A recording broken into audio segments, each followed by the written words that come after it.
up on the top of the hospital lights up. Okay, so we're going to walk down this way. Yeah, I have to say something. Different stores are online. Do you? Yeah, that's what I messed with you. Because I'm being watched from the third floor. We know. Oh, thank you for reminding me about the third floor. What I do know, yes, seriously, about the third floor. There are, like I said, 2 hospitals in town. There's the Hospitality House, which is used as a hotel, and then we have the Hotel St. Nicholas. The third floor of this hotel was actually, when it was a hospital, they had the insane people locked up there and they tortured them. This is a truth. This is not just some kind of ghost story. They tortured the people. We talked to psychics and stuff that said, we have psychics on our tour, on our convention. The whole third floor, if you go up there, you can just feel goosebumps. Did you feel goosebumps when you went up there? We didn't go up there. Oh, I was actually just standing right here and got pulled to the third floor. Oh. And there was something up there in the archway area looking out at it. Yeah, very paranormal activity up there. And I heard that at one point they weren't even renting those floors out up there. So it's pretty. And the people I talked to at the Hospitality House said that they didn't have a lot of hauntings there and weren't even sure if it was haunted, but they said the Hotel St. Nicholas is definitely haunted. So, okay. Oh, that's it. That's what's so creepy. If anybody, thank you for bringing that. If anybody wants to look at this, down in Linda Goodsman's house, he has a picture of that doorway that I told you that she believed went down into the underworld or into like Hades or something like that, and it was a warning. Now you guys have to remember that Linda Goodman would be like today, who's a really famous, like Deepak Chopra maybe? She was more like a Jane, what's her face? Who was who was the psychic for the Reagans? Right, but I'm Jane trying to think Nixon? of somebody contemporary that would be. Linda Goodman she sold thousands and thousands. You guys remember her? Thousands of books. So she would be like, I don't know, Shirley MacLaine maybe is a better one. They're that famous. Who? Kim Russo. Yeah. Okay. Yeah, that's how. Stephanie, famous. when we were standing up there, Yeah. I felt my hair like someone pulling it, and I really thought it was our friend Timmy, and he just said he didn't. Oh, okay. This is It was a good kind of a light little, and I kind of went like that, and I thought it was the bush, and then I thought it was Timmy. I kind of frowned at him like, Yeah. Yeah. Well, this is a really good time to talk about hitchhikers. Now, is anybody familiar with what a hitchhiker is? Okay, on my tours in Manitou Springs, I actually warn people about hitchhikers because I've been doing that tour there for 12 or 13 years now, and I actually know parts on the tour where we pick up a disembodied entity, if you will, that will follow us for a ways. And those of you with cameras tonight, I always encourage people to take pictures because what we do is we take picture one after one after one after one, and you can actually see the orb following you. Now, you may have had a hitchhiker that followed you from somewhere today. I've been to the cemetery and everywhere. Oh, today. did you go up? So Yeah. maybe you picked up a hitchhiker. On my tours, we had one night, I remember somebody called me up and they said, I live in a brand new house. My house has never been haunted. I live alone. I don't have children and I don't have pets. But the night after your tour, when I got up, I walked into my family room and every single plant in the family room was turned over and there was dirt all over the floor. What gives? And I said, you got a hitchhiker. So I said, anybody, you know what to do if you get a hitchhiker? Well, what you do is you want to count out loud 3 times. 1, 2, 3. Then you want to clap your hands and slowly back up. Take 3 steps backwards and then turn around and run like hell. Really, seriously, run for your lives. Just messing with you. I love that joke. No, just kidding. But seriously, you might have a hitchhiker. At the Victor Hotel, which is, if you guys are around and about, Victor Hotel is only 4 miles away that way, and in the Victor Hotel last year they were telling us they have so much paranormal activity in there that they actually use dryer sheets on their hands because there's so much static electricity in the air. So when they're cleaning the room they have to do that because they keep shocking everybody. So, okay, so are there any questions? That's a really good view if anybody wants to take any pictures. So yeah. I'm gonna take one tomorrow morning. Did you? I took some to see Oh, if did there's you bring any your camera? Oh yeah, so we could get some pictures.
I've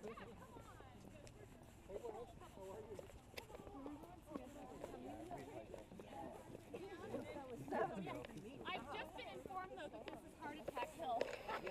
Yeah. Yeah, and I'm like, holy crap.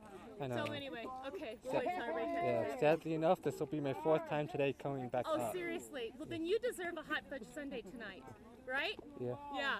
So, anyway, yeah, I have it. I walked up this hill once this afternoon after I think I'm like, oh my god. I thought it was gonna have a heart attack. Oh shit! I'm like, I'm gonna add another ghost to this tour, and it's gonna be me.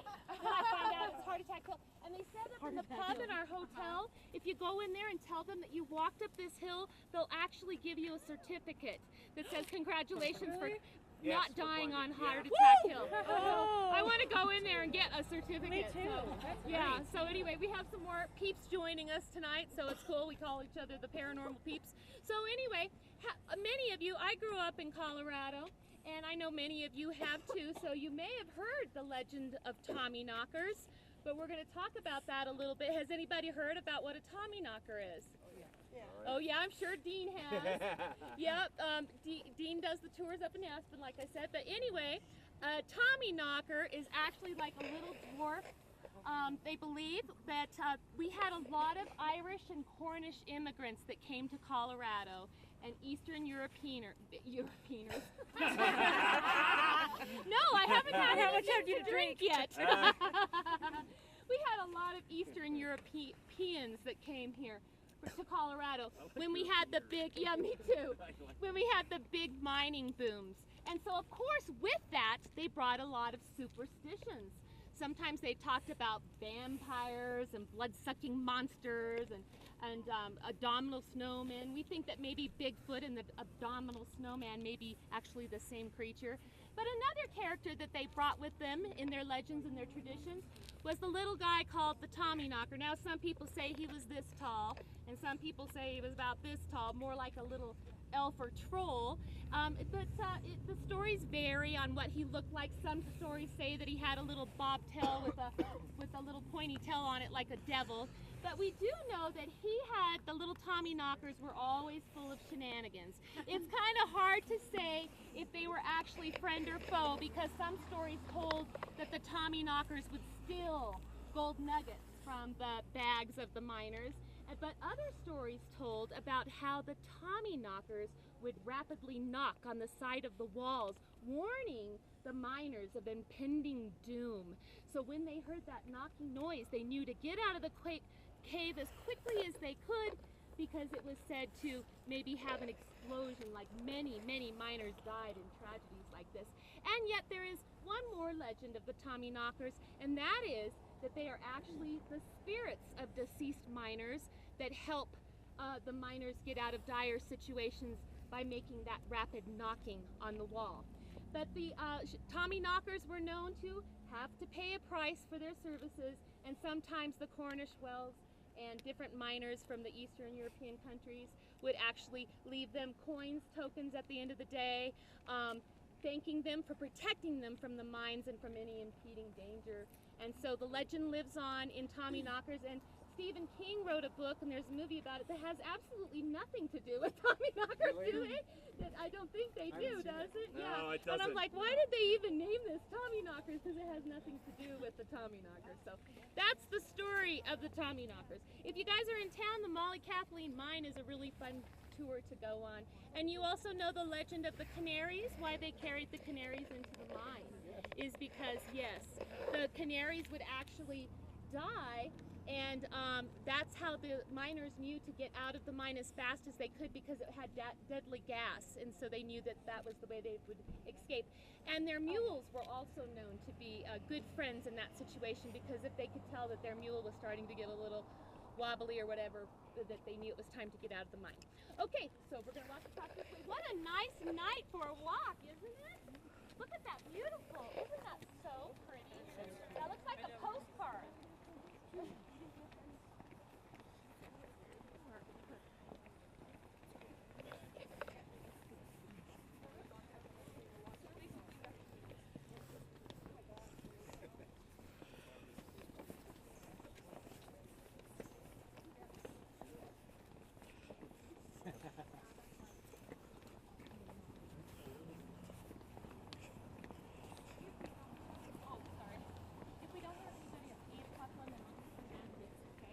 Okay.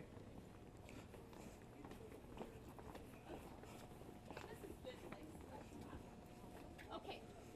Behind us is the Imperial Palace. I mean, I always call it Imperial Palace. I'm sorry. This is called the Imperial. This is a wonderful old hotel. If you get a chance to go in here and walk around, I encourage you to do so.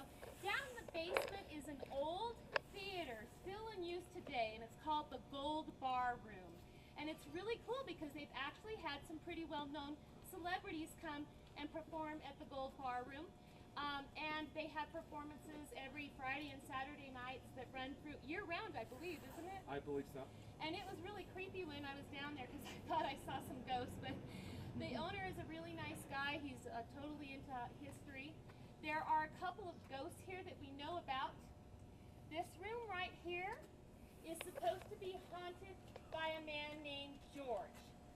We know that it's George because George was actually the first owner of the hotel, and it didn't take long for him to incur quite a bit of financial losses, and he was pretty stressed out and overburdened, and so was his wife. They were struggling. They had, you know, that the whole entire town of Cripple Creek burned down in 1895. And that's why when you walk around the town, you'll see all of the buildings made out of brick, and then you'll see on the top 1896.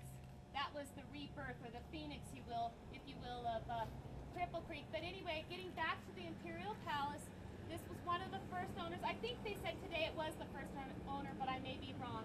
But it was one of the owners of the hotel, the early owners. Anyway, like I said, he was really, really super stressed out, and his wife was super stressed out. The story goes that one night she just couldn't take it anymore, and while she was making dinner, he said one more thing, that it was that straw that broke the camel's back. She turned around, picked up the wrought iron frying pan, which you know must weigh at least 15, 20 pounds, conked him over the head with it, served him out, knocked him out cold, and actually killed him. They said that George still haunts this hotel. We have some couple that are staying in there tonight, so we'll get a full report tomorrow to see if old George goes in there and haunts the room still. They say that he knocks on the wall. We know that this used to be the room where their apartment was when they lived here at the hotel, the first owners, and so that's why they think it's George. There's another hotel in the Ghost that's even better known than George, and his name is Stinky. I know, everybody laughs. Why? Stinky's been written about several times, and he haunts the hotel, they say, especially this back staircase. That's why we stopped right here. This hotel has been totally redone, as has Carr Manor, which is right around the corner. Gary Ledford owns the hotel and was so kind to let me go in and do a book signing today and another class today with Laura. That was really fun, huh? And so anyway, the hotel is supposedly haunted by Stinky. It's been written about in several books. He's been known to haunt the hotel for at least 100 years. They believe that he is an old miner that used to live here, and that he died in a mining accident, but he was so happy here, they say, that he never wants to leave. And they say that nobody ever really sees Stinky, but they smell him. And they have tried to explain his presence, but apparently when you smell Stinky walk by you, it's just a waif of like stinkiness. And it just disappears. And the hotel was totally gutted and remodeled about 5 years ago when they bought the Carr Manor, and there's still no explanation, but they say that Stinky does still make his appearances in the hotel. So anyways, it's a really nice hotel. If you guys get a chance to walk around, they have a bar in there too, and so anyways. I know there's a way there.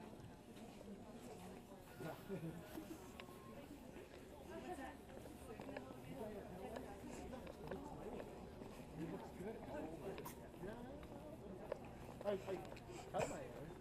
I don't let it grow out. What do you think? Good. Busy.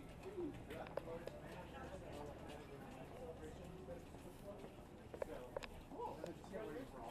Thank you. How about you?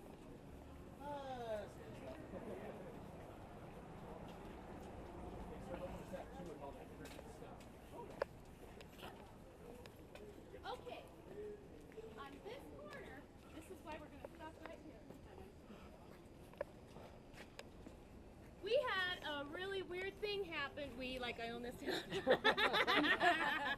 We do tonight. I just, She yeah, does now, no, yeah. has it been a good day? Did you guys have a big Oh, yeah. turnout? Well, it was all right. Yeah, It was fun. cool. It was Yeah, fun. cool. Isn't it beautiful though? Look at this. Look at the sky. Is that Venus? Star, over it's so there? mystical. Yeah, that would be such a good picture. God, it's so pretty. So do you see the is that called pediments? What's that called on the top? Where you see the date? What's it called? Pediment? What am I trying to say? Pediment, right? Sure. Is that the right? The pediment on the top of the building where you can see the date.